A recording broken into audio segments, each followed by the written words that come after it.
মানবতা বিরোধী অপরাধের মামলায় সাবেক প্রধানমন্ত্রী শেখ হাসিনাকে দোষী সাব্যস্ত করে মৃত্যুদণ্ডের রায় দিয়েছে আন্তর্জাতিক অপরাধ ট্রাইব্যুনাল।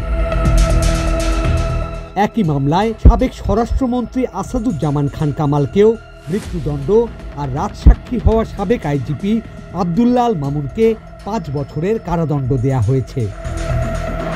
সোমবার সকালে কঠোর নিরাপত্তার মধ্য দিয়ে আদালতে আনা হয় রাজসাক্ষী মামুনকে। রাষ্ট্রপক্ষ থেকে নিয়োজিত শেখ হাসিনার আইনজীবীর প্রত্যাশা ছিল খালাসের রায়। আমি একজনের জন্য এত মাস ধরে মামলা করেছি, তাই সে যদি খালাস পায় তা আমার সাথে খুশি আর কি হবে। দুপুর 12:30টার দিকে শুরু হয় রায় ঘোষণা। শেখ হাসিনা ও আসাদুজ্জামান খান কামালের মৃত্যুদণ্ড এবং রাজসাক্ষী মামুনের 5 বছরের কারাদণ্ড শোনায় আদালত। ইতিহাসের অন্যতম গুরুত্বপূর্ণ এই মামলা সম্পূর্ণ হতে সময় লেগেছে 397 দিন। 54 জন সাক্ষী আদালতে দিয়েছেন জবানবন্দি। তাদের একজন ছিলেন সাবেক আইজিপি আল মামুন। রায় ঘোষণার পর সন্তুষ্টি প্রকাশ করেন রাষ্ট্রপক্ষের আইনজীবী। প্রথম চার্জে আসামি শেখ হাসিনাকে দোষী সাব্যস্ত করে আমৃত্যু কারাদণ্ড দেওয়া হয়েছে। এর বিপরীতে রাষ্ট্র নিয়োজিত শেখ হাসিনার আইনজীবী জানান, ট্রাইব্যুনালের রায়ের কপি হাতে পাননি তিনি, সুযোগ নেই আপিলেরও।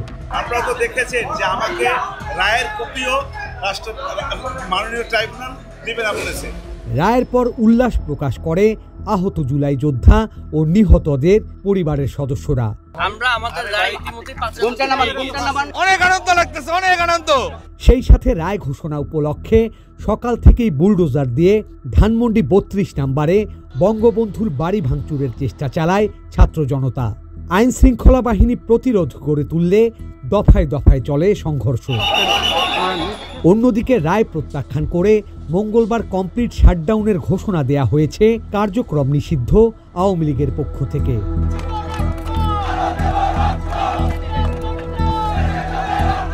কারো কাছে এই রায় প্রতীক্ষিত ন্যায় বিচার, কারো কাছে ইতিহাসের প্রতিশোধ। সেই সাথে এই রায়কে ঘিরে সম্ভাব্য রাজনৈতিক সহিংসতার শঙ্কার কথাও মাথায় রাখছেন বিশ্লেষকরা।